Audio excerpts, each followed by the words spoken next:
UGC net examination जो आपको research के अंदर लेके जाने का एंट्री पॉइंट बनने वाला है, जो आपको असिस्टेंट प्रोफेसर बनाने वाला है। Only 0.4% student qualify JRF in each session. आखिर ऐसा क्या है जो बाकी बच्चे क्रैक नहीं कर पा रहे, जो आपको क्रैक करना है if you want to crack UGC NET exam? तो आप सभी लोगों के लिए जेआरएफ अड्डा लेकर आया है वो एक स्पेशल क्वालिटी। बाकी सारी चीजों में सबसे इंपॉर्टेंट क्वालिटी होती है डिसिप्लिन एंड डेडिकेशन। वो पैशन जो टीचर्स के अंदर से ट्रांसमिट हो जाएगा स्टूडेंट के अंदर, वो ऑनलाइन लर्निंग के अंदर ऑफलाइन वाली लर्निंग का फील आना। सिर्फ और सिर्फ कंटेंट क्वालिटी नहीं, बट ऑल्सो किस तरीके से उसे आप तक डिलीवर किया जाएगा, उस पर क्या काम किया जा रहा है। हमें ऐसा फील होना चाहिए कि हर दिन हम कुछ इंप्रूव कर रहे हैं, हम हमारे ऊपर उतना काम कर रहे हैं कि every day we become a better human, a better teacher. क्या लगता है कि इस पूरी की पूरी नॉलेज राइड में आप जेआरएफ अड्डा के साथ में आना चाहते हैं? और अगर आप आना चाहते हैं तो जेआरएफ अड्डा लेकर आया है दिसंबर के अंदर अपना प्रीमियम 2.0 आपके लिए 10,000 से ज्यादा सिलेक्शंस का पूरा गुडविल लेकर, जहां पर आपके लिए जेआरएफ अड्डा हैंड्स ऑन लर्निंग यूनिवर्स बनाने वाला है। So what are you waiting for? Join now. Hello everyone, very very warm welcome to JRF Adda. आप सभी लोगों के लिए मैं लेकर आई हूँ एक ऐसा वीडियो जिसका मुझे लगता है कि बहुत सारे स्टूडेंट वेट करते हैं, क्योंकि कोई भी स्टूडेंट ऐसा है जो अपनी बिगिनिंग कर रहा है, नई शुरुआत कर रहा है फॉर दिस एग्जामिनेशन साइकिल। दिसंबर वाला एग्जामिनेशन होने वाला है, तो बहुत सारे स्टूडेंट जो है वो वेट करते हैं इस चीज का कि उन्हें ये आइडिया लग सके कि हमें एक्चुअली में शुरुआत करनी कहाँ से है, कैसे पता लगाना है कि किस यूनिट को कैसे अप्रोच करें, किस यूनिट से कौन सी टॉपिक से शुरुआत करें या कौन से टॉपिक्स को पढ़ना है। ये सारी चीजों को लेकर हर बार हर साइकिल से पहले एक वीडियो मैं बनाती हूँ, तो आज भी मैं आप लोगों से इन टॉपिक्स के ऊपर बात करूंगी। सो अगर आप लोग मुझे पहली बार देख रहे हो तो मेरा नाम अदिति है और चैनल के ऊपर पेपर 1 के, पेपर 2 के बहुत सारे वीडियोस हैं। अगर आप मुझे पहली बार देख रहे हो तो आराम से जाके वीडियो देखना, आपको लगे कि कुछ जेन्युइन बोल रही है, कुछ समझ में आ रहा है, इसकी बातों पे बिलीव किया जा सकता है, तो आराम से सोच समझ के you may subscribe this channel, you can join this JRF अड्डा लीग। हम लोग कोशिश करें कि कंटेंट के थ्रू कुछ बेटर कर सके, और बस वही हमारी लड़ाई है कि how to make good and authentic content. ठीक है, तो यहाँ इस चैनल पे आपको कोई कंट्रोवर्सी, कुछ स्पेशल एंटरटेनमेंट मसाला नहीं मिलेगा। कोर कंटेंट के ऊपर बात करते हैं और वही चीज लेकर आई हूँ। इस बार का जो एनालिसिस है वो एनालिसिस मैंने किया है, मैं यूनिट वाइज ट्रेंड एनालिसिस भी करूंगी, क्वेश्चन ट्रेंड एनालिसिस भी करूंगी, कंपैरिजन भी करूंगी, जो कि मैं हर साल करती हूँ आप लोगों के लिए। आज मैं एक ओवरव्यू आपके लिए लेकर आई हूँ जिसमें मैं आपसे ये बता रही हूँ 200 इंपॉर्टेंट टॉपिक्स अगर आपके पास में है, उन 200 इंपॉर्टेंट टॉपिक्स का एक बेसलाइन अगर मुझे मिल जाए कि यार ये पढ़ लो, ये पढ़ लो, ये पढ़ लो, तो एक बेटर अप्रोच मिल जाएगी। वो भी बात करूंगी, स्टडी मटेरियल के ऊपर भी बात करूंगी, फ्री भी बात करूंगी, पेड पे भी बात करूंगी। तो फ्री के लिए तो आपको पता है यूट्यूब पे सीरीज है, यूट्यूब पे बहुत सारा कंटेंट है, आपके जेआरएफ अड्डा एप्लीकेशन के ऊपर बहुत सारा कंटेंट है। और पेड की अगर मैं बात करूं तो आप सभी लोगों के लिए जेआरएफ अड्डा जो है वो पेपर 1 का बैच अगर देखा जाए तो लेकर आता ही है, जिसमें आपको पेपर 1 की हैंडबुक मिलती है जो मैंने लिखी है, ठीक है ना, सोलली। इसके बाद में आपको पेपर 1 के जो है वो पिछले 5 से 6 साल के सारे previous year question topic wise मिलते हैं, ठीक है ना। जैसे आईसीटी यूनिट है तो आईसीटी यूनिट, फिर उसके टॉपिक वाइज सारे के सारे प्रीवियस ईयर क्वेश्चन एक जगह, फिर रिसर्च आज स्टार्ट होगी, फिर ऐसे ही डीआई, फिर ऐसे ऐसे आपके सारे के सारे टॉपिक्स आपको मिलेंगे। और इसके अलावा आपके पास में वीडियोस होते हैं, ठीक है ना। ये जो वीडियोस है इसमें सारे के सारे 10 यूनिट्स अपन कवर कर सकते हैं, सारी की सारी 10 यूनिट्स जो है वो आपके वीडियो में भी कवर होती है। और ये जो वैलिडिटी रहती है, ये वैलिडिटी रहती है आपके पास में 12 मंथ की, ठीक है ना। 12 मंथ की वैलिडिटी होती है, 6+6 यानी 6 महीने। तो आपके लिए दिसंबर बैच में आप ज्वाइन कर रहे हो तो आपके लिए दिसंबर बैच में सारी लाइव क्लासेस रहेगी, और जो ये 6 महीने हैं ये एडिशनल वैलिडिटी आपको मिलती है उसी कॉस्ट में, जो कॉस्ट आप पे करोगे उसी कॉस्ट में एडिशनल वैलिडिटी है आपके पास में, कि आप जो है वो अगले 6 महीने के लिए भी इस कोर्स को देख सकते हो। यानी कि आप एक कोर्स से 2 अटेम्प्ट दे सकते हो, ऐसा स्कीम जेआरएफ अड्डा पे चलता है। I don't give 6 month validity, I only give 12 month validity, okay. इसके अलावा अगर आप पेपर 2 ले लेते हो तो पेपर 2 के साथ में पेपर 1 इस बार मैंने फ्री कर दिया है। कोई भी ऐसा बच्चा है, जैसे मान लो मैं कंप्यूटर साइंस हूँ, आपने कंप्यूटर साइंस पेपर 2 में एनरोल किया तो आपको पेपर 1 फ्री, ओके। इस तरीके से आप लोगों का सिस्टम रहने वाला है। अगर आपको मन करे ज्वाइन कर सकते हो। अब सबसे पहले तो मैं थोड़ा सा हेलो हाय आपको करवाना चाहती हूँ सारी की सारी यूनिट से। आई होप आप सभी लोग सभी यूनिट से मिल चुके होंगे, तो थोड़ा सा हेलो हाय कर लो। ये आपकी 10 यूनिट है पेपर 1 की, okay. So you have paper 1, 10 units, and all these 10 units constitute of 50 questions in examination. इन 50 सवालों से हर सवाल अगर 2 नंबर का है आपका तो 100 नंबर आपके बनते हैं, और मेरे हिसाब से इन 100 में से हमको टारगेट करना है 80, मिनिमम 80 नंबर मेरे को टारगेट करना है। मतलब 10 क्वेश्चन गलत कर रहे हैं क्या मैम? बिल्कुल करिए ना, कोई दिक्कत नहीं। पर 40 क्वेश्चन सही करना है, उसके लिए वीडियो बना रही हूँ, समझ रहे हो, उसके लिए पढ़ा रही हूँ। And I am confident enough कि डिसिप्लिन के साथ में पढ़ोगे, सो दिस इज 100% डुएबल, कोई बड़ी बात नहीं है इसके अंदर। ठीक है, अगर इस बारी का आपने पेपर देखा हो, और मैंने एनालिसिस भी किया है, आराम से सुनना, बच्चे से फोन पे बात करती हूँ लाइव, कोई मेड अप कॉल्स नहीं है, लाइव बात करती हूँ, बच्चों की बातें सुन लेना। अगर कोई भी बच्चा है जिसने सिंसियरली तैयारी करी है, 30 क्वेश्चन इज मिनिमम उसके सही हुए होंगे, मिनिमम, है ना। और कुछ कोई तूफानी नहीं करना है, कुछ चुपचाप 6 महीने कंसिस्टेंसी और डिसिप्लिन के साथ में, डेडिकेशन के साथ में पढ़ना है। हाँ, बस ये पता होना चाहिए पढ़ना क्या है और छोड़ना क्या है, यहाँ गड़बड़ घोटाला नहीं होना चाहिए। So basically you have teaching, research aptitude, comprehension, communication, mathematical reasoning, logical reasoning, DI, ICT, PDE और हायर एजुकेशन, ये सारी की सारी यूनिट्स आपके पास में होती है। इसमें से कुछ यूनिट्स ऐसी होंगी जो आपको क्रैम्प करनी पड़ेगी, याद करनी पड़ेगी, रट्टा मारना पड़ेगा। ठीक है, हाईलाइट कर देती हूँ, हायर एजुकेशन रट्टा मारना पड़ेगा, पीपल डेवलपमेंट एनवायरमेंट रट्टा मारना पड़ेगा, बहुत सारी चीजें जो याद करनी पड़ेगी। कम्युनिकेशन यूनिट भी कुछ ऐसी ही है, बहुत सारी चीजें जो याद करनी पड़ेगी। इस बार तो कम्युनिकेशन जो है वो हीरो भी बहुत बना है, मूवीज वूवी से सवाल आए हैं काफी, तो रट्टा मारना पड़ेगा, मास मीडिया पढ़ना पड़ेगा। ठीक है जी। इसके अलावा टीचिंग एप्टीट्यूड में भी बहुत सारी चीजें हैं जो आपको याद करनी पड़ेगी। एक टाइम पर टीचिंग एप्टीट्यूड थोड़ा ज्यादा कंसेप्चुअल आता था, पर आजकल टीचिंग एप्टीट्यूड काफी थ्योरेटिकल आने लग गया है। ठीक है, इसके अलावा रिसर्च एप्टीट्यूड में भी आपको 50% चीजें तो याद रखनी ही पड़ेगी। वैसे याद रखना तो देखो कॉमन चीज है, कॉमन चीज है, मैं हमेशा समझाती हूँ, memory level, understanding level and then reflective level, teaching का ये पिरामिड होता है।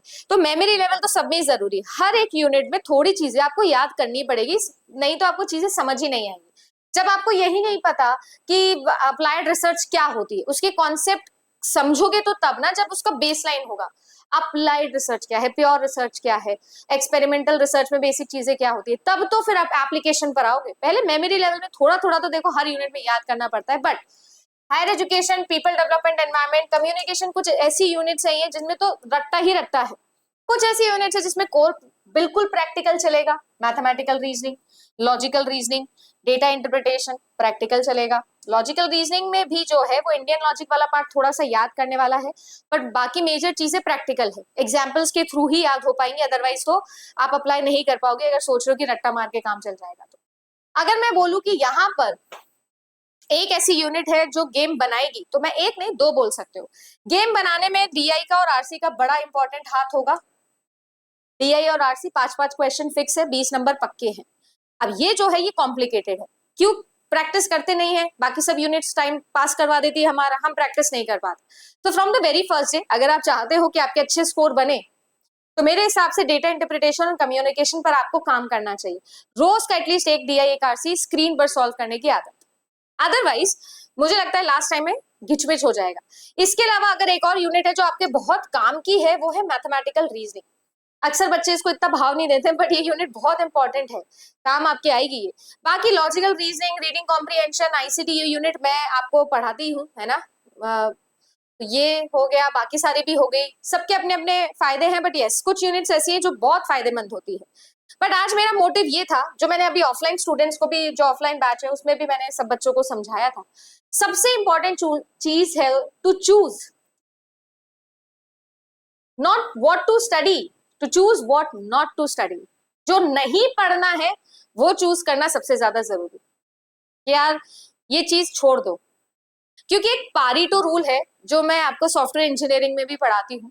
पारीटो रूल ये कहता है मैम कि 30% जो सिलेबस है ना, वहां से 70% सवाल बनते हैं, और इस बार भी पेपर में ऐसा ही हुआ है। Forget about rest 30% of the paper. I am talking about 70% of the paper. 100 में से 70 नंबर आपके 30% ऑफ द सिलेबस में से बनते हैं। तो क्या मेरा फर्ज नहीं बनता कि मैम पहले आप इस 30% सिलेबस को पढ़ लो? बनता है, बस वही चीज सिखा रही हूँ, that you have to understand कि ये 30% ऑफ द सिलेबस मुझे पता होना चाहिए, सो दैट मैं एग्जाम के 70% ऑफ द क्वेश्चंस को अचीव कर लूं। वही चीज बता रही हूँ। तो 20 से 25 का ट्रेंड एनालिसिस कर रही हूँ आपके लिए पेपर 1 का, कौन कौन से टॉपिक्स है जो आपके काम के हैं, ठीक है ना। जैसे कि अगर बात करें रिसर्च एप्टीट्यूड की, मेरा यूनिट है, यानी मैं पढ़ाऊंगी आपको, पेड में भी मैं ही पढ़ाऊंगी, है ना। तो ये जो है ये है रिसर्च एप्टीट्यूड का। रिसर्च एप्टीट्यूड की अगर मैं बात करूं तो आप लोगों के टॉपिक्स देख लो, types of research, sampling, research ethics, hypothesis, variable. ठीक है जी। अगर बात करें थोड़ा और आगे चले जाए, फिर types of research, literature review, sampling, validity types, hypothesis testing, effects and errors. Plagiarism हो गया, हाइपोथेसिस टेस्टिंग, मेजरमेंट स्केल्स हो गए, है ना। तो कुल मिला के यही सारे क्वेश्चंस घुमा फिरा के आप लोगों के पूछे जा रहे हैं, यही टॉपिक्स है। तो टॉपिक्स का नाम मैंने दिया, चाहो तो आप स्क्रीन होल्ड करके आराम से पढ़ लेना। देन आता है आप लोगों के लिए दिसंबर के अंदर जो पेपर बना था 2023 में, और जून वाले जो दोनों पेपर है उनमें देख लो आप। ठीक है, रिसर्च के ऑर्गेनाइजेशंस के ऊपर सवाल बना, देन आपके रिग्रेशन टाइप्स के ऊपर, डिजिटल इनिशिएटिव्स के ऊपर, अच्छे टॉपिक्स हैं ये। देन आप लोगों के लिए फुटनोट के एब्रिविएशन पे सवाल बना, डिसर्टेशन पर, वैलिडिटी के ऊपर, रिलायबिलिटी के ऊपर, मेजरमेंट स्केल के ऊपर सवाल बना। ये सारे के सारे टॉपिक अभी भी रिवाइज हुए। इंपॉर्टेंट है ये पार्ट, स्टैटिस्टिक्स वाला पार्ट। रिसर्च के अंदर अब न्यूमेरिकल पार्ट आने लगा है, क्योंकि पीएचडी एंट्रेंस यहाँ से होती है। आईसीटी में देख लो भाई, आईसीटी की बात करूं तो types of memory, memory management units हो गई, search engine, browser, attacks, digital initiative, networking वाले टॉपिक्स हो गए। देन अगर मैं बात करूं थोड़ा और आगे बढ़े हम नेक्स्ट ईयर्स के अंदर, तो क्वेश्चंस कौन कौन से बने देखो, एक्सेल से बना, microblogging platforms, types of memory, types of software, number system, attacks, emails, printers. ठीक है, कुछ ऐसा ही सिमिलर यूज हुआ था फेब 23 में, कुछ ऐसा ही सिमिलर यूज हुआ था आप लोगों का जून 2023 में। वर्चुअल रियलिटी, यानी जितने भी आप लोगों के न्यू टेक्नोलॉजी आई है, एडवांस टेक्नोलॉजी सिस्टम है, उन पे सवाल हो गया। देन आप लोगों के लिए दिसंबर और जून 2024 की बात करें तो number system full forms, augmented and virtual reality protocols, memory, है ना, सर्च इंजन हो गया, मेमोरी हायरार्की हो गया, एक्सेल हो गया, मैलवेयर हो गया, गाइडेड मीडिया हो गया। ठीक है जी, यही सारे आप लोगों के यूनिट के टॉपिक्स हो गए इंपॉर्टेंट। 25 की अगर बात करूं, देखो भाई, memory unit, protocol, topology, edtech हो गया, सॉफ्टवेयर हो गया, वेब ब्राउजर हो गया, फुल फॉर्म हो गया, मैलवेयर हो गया, म्यूजिक प्लेयर्स पे सवाल आ गया, transmission mode, web page, AI के एजेंट्स, प्रिंटर, डब्ल्यू और नेटवर्क सिक्योरिटी। ये जो टॉपिक्स थे इन पर आपके सवाल बने। देन लॉजिकल रीजनिंग की भी बात कर लेते हैं जी, आइए। लॉजिकल रीजनिंग के अंदर आप लोग देख सकते हो, blood relation, direction sense, square of opposition, fallacy, Indian logic, immediate inferences. ठीक है, फैलेसीज पर आप लोगों के लगातार सवाल बन रहे हैं।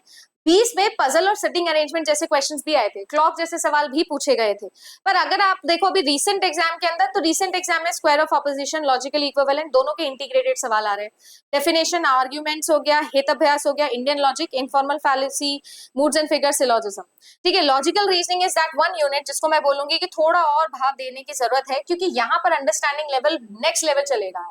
क्योंकि स्क्वायर ऑफ ऑपोजिशन अब सीधा नहीं पूछा जाता, इसको लॉजिकली इक्विवेलेंट से रिलेट करता है ना। आप लोगों का जो वेन डायग्राम है उसको स्क्वायर ऑफ ऑपोजिशन से रिलेट करता है, मूड्स एंड फिगर जो है उसको सिलोजिज्म से रिलेट करता है, आर्ग्यूमेंट से रिलेट करता है, फैलेसी से रिलेट करता है, यानी सब अलग अलग टॉपिक्स को मिला के इंटीग्रेट करके सवाल पूछता है। तो पहले बेसिक्स ऑफ द टॉपिक से समझने हैं इंडिविजुअली, फिर उनको इंटीग्रेट करके भी कैसे सॉल्व करना है वो भी सीखना है। टीचिंग एप्टीट्यूड की बात कर लो, थ्योरीज के ऊपर सवाल आते थे, हेल्पिंग बिहेवियर क्या है, डायरेक्ट इनडायरेक्ट क्या है, levels of teaching, learner characteristic, digital platforms. अगर थोड़ा थोड़ा लेवल देखोगे, धीरे धीरे इंप्रूव करके variety of questions, online tools कौन कौन से हैं, इवैल्यूएशन मैकेनिज्म पे सवाल बनना, ठीक है, टाइप्स ऑफ लर्निंग के ऊपर सवाल बनना, फिर आया आपके high and low road transfer questions, hot and cool media जैसे टॉपिक्स पर सवाल बनना। अभी 2025 का कहानी सुनाऊं तो देख लो, assessment, lesson planning, domains of teaching, MOOC हो गया, स्वयं प्रभा हो गया, मेथड्स हो गए, मॉडल्स हो गए, प्रैग्मेटिज्म थ्योरी, है ना, टीचिंग के types, process teaching, blooms taxonomy, new education policy को इंटीग्रेट करके सवाल पूछे जाना, है ना, ये सारे सवाल हो गए। ऐसे ही अगर मैं बात करूं तो आप लोगों के और बहुत सारे सवाल है of higher education and people development and environment के भी। अगर मैं बात करूं तो इन दोनों टॉपिक्स में भी, या इन दोनों यूनिट्स में भी अगर मैं बात करूं तो सबसे ज्यादा स्टैटिक पोर्शन पर सवाल आए हैं, और सबसे सिंपल भी अगर देखा जाए तो सवाल इन्हीं पर बने। सिंपल इसलिए बोल रही हूँ क्योंकि as it is previous year analysis के बेस पर सवाल बने हैं, जैसे कि न्यू एजुकेशन पॉलिसी के अराउंड ही आपका ज्यादातर हायर एजुकेशन बना है, एंशिएंट यूनिवर्सिटीज के ऊपर आपका ज्यादातर सवाल बना है। ठीक है, अगर मैं आप लोगों को दिखाऊं तो मैंने आपके लिए एक पूरी की पूरी पीडीएफ बनाई थी एनालिसिस के टाइम पर, वो मैं आपको दोबारा से दिखाऊंगी, आप लोग आराम से देखो। मैंने पूरी एक पीडीएफ बना रखी है ना, उसमें मैंने सब बताया था आपको कि कौन कौन से टॉपिक्स है, और एकदम स्टूडेंट फर्स्ट रिएक्शन वाला है ये, कि स्टूडेंट ने निकलते ही जो बताए थे। ठीक है, इन सब सब्जेक्ट्स के अंदर सारे के सारे पेपर टूज अवेलेबल है भाई, जिसको नहीं पता है और जो पूछना चाह रहा है, ये सारे पेपर 2 अभी अवेलेबल है। इन नंबर्स पर आप कॉल कर सकते हो ताकि आपको मिल जाए। जैसे कि आप लोगों को अगर मैं दिखाऊं, from the very first day 25 तारीख से लेकर पूरे के पूरे 29 तारीख तक के सारे टॉपिक्स हैं। तो आपको मैं दिखा रही हूँ स्क्रीन पे आगे करके, आप आराम से देख लेना कैसे टॉपिक्स पे सवाल बने हैं। आराम से देख लो, चाहो तो स्क्रीन होल्ड कर लो, स्क्रीनशॉट ले लो, ठीक है, ये सब। और ये पीडीएफ जो है वो जेआरएफ अड्डा एप्लीकेशन पर आपको मिल जाएगी। ऑल टॉपिक्स देखो, एनवायरनमेंट के भी लिखे हुए हैं इसमें, ऑल पॉल्यूटेंट्स हो गया, चिकन एंडोक्राइन डिस्प्यूट क्या होता है, वाटर ट्रीटमेंट के ऊपर सवाल जो आप लोगों के डायरेक्टली बने हैं, डायरेक्ट, ठीक है। ये सारे के सारे 200 से ज्यादा ही हो जाएंगे, पर यस मैं आज आप लोगों को 200 टॉपिक्स हाईलाइट करवा रही हूँ। ये सब के सब टॉपिक्स ऐसे टॉपिक्स है जिन पर आपके डायरेक्ट एग्जाम के अंदर सवाल बने हैं, and this is very very doable, very very doable. ये हर शिफ्ट का बेसिक एनालिसिस है, हर शिफ्ट का।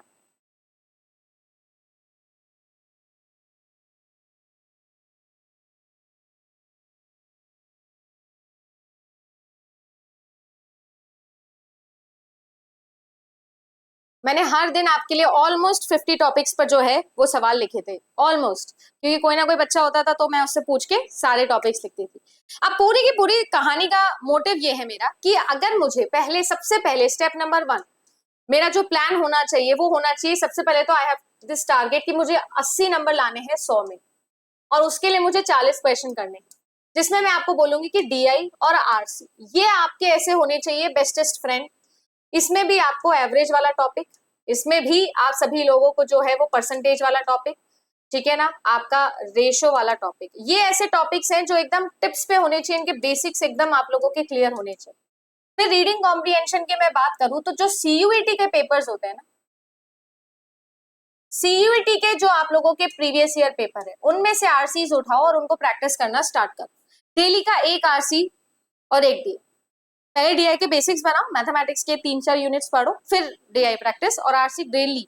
सीयूईटी बता रही हूँ, सीयूईटी का जो प्रीवियस ईयर पेपर्स है ना उनके आरसीज उठा लो, बहुत अप्रोचेबल डायरेक्ट है क्योंकि इनडायरेक्ट आरसीज आए। सेकेंड है, हर एक यूनिट का जो है ना वो मोस्ट इंपॉर्टेंट टॉपिक्स की लिस्ट बनाओ और फिर उनको एक एक करके कवर करना स्टार्ट करो। मैं भी यही करवाऊंगी, है ना, यही करवाएंगे, प्रीमियम बैचेस में भी यही करवाएंगे, है ना। और अगर आप चाहते हो तो मैं इसके लिए, मुझे प्लीज कमेंट सेक्शन में बता देना, मैं डेडिकेटेडली हर यूनिट के भी इंपॉर्टेंट टॉपिक्स आपके लिए बना दूंगी, कमेंट सेक्शन में लिख देना आप लोग।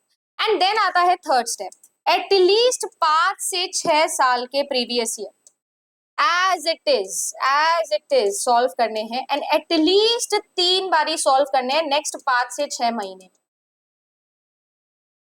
ये 3 बेसिक सिंपल स्टेप है और मैं आपको गारंटी कर रही हूँ कि आपके 80 नंबर बन जाए। कॉन्सेप्ट की क्लैरिटी अच्छी होनी चाहिए, डिस्ट्रैक्शन कम से कम होना चाहिए। सबसे बड़ी प्रॉब्लम, एक टॉपिक को 1000 वीडियोस में देखते हो, जरूरत नहीं है, जरूरत नहीं है। अभी कर लो जितनी रिसर्च करनी, जिससे समझ आता है, जिसका अप्रोच डायरेक्ट लगता है, जो बढ़िया लगता है कर लो, फिक्स कर लो, पर उसी पे भरोसा करो। मैं ये नहीं कह रही हूँ मुझ पे कर, जिस पे आपकी मर्जी है, जिससे आपको समझ में आता है, पर एक बार फिक्स कर लो। अगर कोई कोर्स लिया, फिक्स कर लो कि हाँ इससे पढ़ूंगा चुपचाप, क्योंकि जितने ज्यादा ऑप्शंस आप अपने लिए ओपन रखोगे उतना कंफ्यूज। वो सेम चीज होती है ना, हम दुकान में जाते हैं, हम एक टी शर्ट देखते हैं, हमको पसंद आता है, बट दूसरा देखते हैं वो और पसंद आता है, फिर तीसरा देखते हैं और पसंद आता है, इतना हमको ऐसा लगता है कि मैम जितनी वेराइटी उतना कंफ्यूजन। बुफे में इंसान कभी भी वो एक चखने चखाने में बेचारे का पेट भर जाता है, कभी ढंग से खाना खा ही नहीं पाता है। That's the same logic with studies also, and the distraction will kill your time like crazy. आपको पता भी नहीं चलेगा 2 महीने कैसे निकल जाएंगे। And then I am telling you, December competition will be tougher because दिसंबर के अंदर ऑडियंस ज्यादा आती है और ब्रीड क्वालिटी ऑफ स्टूडेंट्स भी बेटर आते हैं क्योंकि पोस्ट ग्रेजुएट्स हो चुके होते हैं, ठीक है ना। उम्मीद करती हूँ कि आपको समझ में आया होगा मेरा प्लान कि मैं क्या बताने की कोशिश कर रही थी। टॉपिक्स मैंने बताए, पीडीएफ जो है जेआरएफ अड्डा एप्लीकेशन पे डल जाएगी, अच्छे से तैयारी करो। मेरी डेली यूट्यूब की फ्री क्लास जो है वो मैं 9 PM लेती हूँ, आपको अगर नहीं पता है तो। और मैं ये जो है ये मंडे से भी आप लोगों के लिए रेगुलर लेकर आ रही हूँ। इस बार कुछ नया करेंगे, 9 PM मिलेंगे, लेट्स सी क्या करते हैं। इस बार कुछ करंट अफेयर वाला तड़का भी लगाएंगे, ओके। और इसके लिए आप मुझे कमेंट करके बता सकते हो, if you want I will make this video. Thank you so much. और बाकी जो बच्चे ज्वाइन करना चाहते हैं प्रीमियम बैचेस, वो प्रीमियम बैचेस स्टार्ट हो चुके हैं, 7 दिन की क्लासेस निकल चुकी है आपकी। तो अगर आप ज्वाइन करना चाहते हो तो you can join right now. Thank you so much.